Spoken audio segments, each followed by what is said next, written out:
ಎಲ್ರಿಗೂ ನಮಸ್ಕಾರ. Welcome back to my channel. ಇವತ್ತಿನ ರೆಸಿಪಿ ಕ್ಯಾಬೇಜ್ ರೈಸ್. ಬೆಳಗಿನ ತಿಂಡಿಗೆ ಲಂಚ್ ಬಾಕ್ಸ್ಗೆ ಪರ್ಫೆಕ್ಟ್ ಆಗಿರುತ್ತೆ.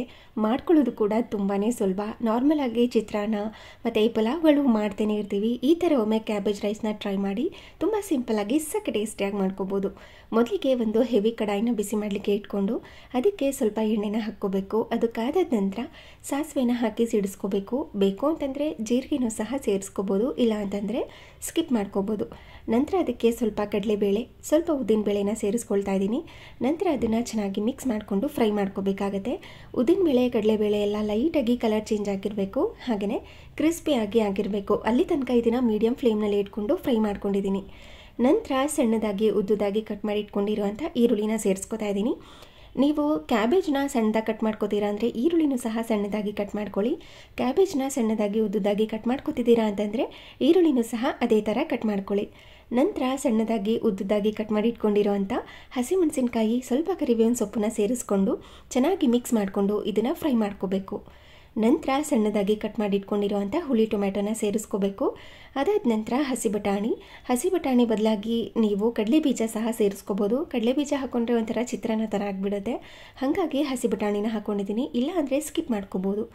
ನಂತರ ಸ್ವಲ್ಪ ಉಪ್ಪನ್ನ ಸೇರಿಸ್ಕೊಂಡು ಮತ್ತೆ ಇದನ್ನು ಚೆನ್ನಾಗಿ ಮಿಕ್ಸ್ ಮಾಡಿಕೊಂಡು ಫ್ರೈ ಮಾಡ್ಕೋಬೇಕು. ಈರುಳ್ಳಿ ಜೊತೆ ಟೊಮ್ಯಾಟೊ ಕೂಡ ಫ್ರೈ ಆಗಿ ಸಾಫ್ಟಾಗಿ ಆಗಿರುತ್ತೆ, ಹಾಗೆ ಹಸಿಮೆಣಸಿನಕಾಯಲ್ಲಿ ಖಾರ ಕೂಡ ಬಿಟ್ಕೊಂಡಿರುತ್ತೆ. ಈ ಹಂತದಲ್ಲಿ ಎಲೆಕೋಸನ್ನು ಸಣ್ಣದಾಗಿ ಉದ್ದುದಾಗಿ ಕಟ್ ಮಾಡಿ ಸ್ವಲ್ಪ ಉಗುರು ಬೆಚ್ಚಗಿರುವಂಥ ನೀರಕ್ಕೆ ಉಪ್ಪನ್ನು ಹಾಕಿ ಇದನ್ನು ಸೇರಿಸ್ಕೊಂಡು ಚೆನ್ನಾಗಿ ವಾಶ್ ಮಾಡಿಕೊಂಡು ಇದರೊಳಗಡೆ ಸೇರಿಸ್ಕೊಂಡಿದ್ದೀನಿ. ಈ ಕ್ಯಾಬೇಜ್ನ ಹಾಕಿದ ಮೇಲೆ ಇದನ್ನು ಹೈ ಫ್ಲೇಮ್ನಲ್ಲಿ ಇಟ್ಕೊಂಡು ಫ್ರೈ ಮಾಡ್ಕೋಬೇಕು. ಈ ಕ್ಯಾಬೇಜ್ ಫ್ರೈ ಕೂಡ ಆಗಿರಬೇಕು, ಅದ್ರ ಕ್ರಂಚಿನೆಸ್ ಹಾಗೇ ಇರಬೇಕು. ಒಂಥರ ಸೂಪರ್ ಸಾಫ್ಟ್ ಆಗುತ್ತಲ್ಲ, ಆ ಥರ ಎಲ್ಲ ಮಾಡ್ಕೋಬಾರ್ದು. ಅರ್ಧಂಬರ್ಧ ಬೆಂದಿದೆ ಅಂತಾರಲ್ವ, ಆ ಥರ ಇದನ್ನು ಫ್ರೈ ಮಾಡ್ಕೋಬೇಕಾಗತ್ತೆ. ಈ ಫ್ರೈಡ್ ರೈಸ್ಗಳಲ್ಲಿ ಇರುತ್ತಲ್ವ ಆ ಥರ. ನಂತರ ಅದಕ್ಕೆ ಒಂದು ಮಸಾಲ ಪುಡಿನ ಸೇರಿಸ್ಕೊಳ್ತಾ ಇದ್ದೀನಿ. ನಾನಿಲ್ಲಿ ವಾಂಗಿಬಾತ್ ಪೌಡರ್ನ ಹಾಕೋತಾ ಇದ್ದೀನಿ.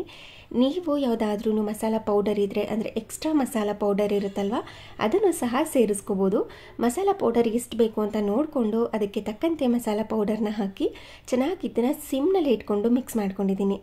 ನಂತರ ಉದ್ರುದ್ರಾಗಿ ಮಾಡಿಟ್ಕೊಂಡಿರುವಂಥ ಅನ್ನನ ಸೇರಿಸ್ಕೊಂಡು ಮತ್ತು ಇದನ್ನು ಚೆನ್ನಾಗಿ ಮಿಕ್ಸ್ ಮಾಡಿಕೊಂಡು ಹೊಂದಿಸ್ಕೋಬೇಕು.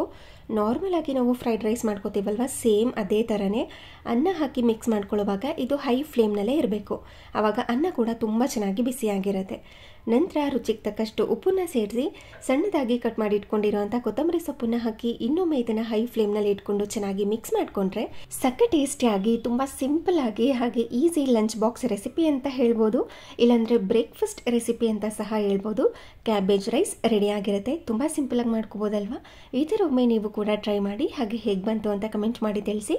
ಇವತ್ತಿನ ರೆಸಿಪಿ ಇಷ್ಟ ಆಗಿದ್ರೆ ಪ್ಲೀಸ್ ಒಂದು ಲೈಕ್ ಮಾಡಿ, ಹಾಗೆ ನಿಮ್ಮ ಫ್ರೆಂಡ್ಸ್ ಆ್ಯಂಡ್ ಫ್ಯಾಮಿಲಿಗೆಲ್ಲ ಈ ವಿಡಿಯೋನ ಶೇರ್ ಮಾಡಿ.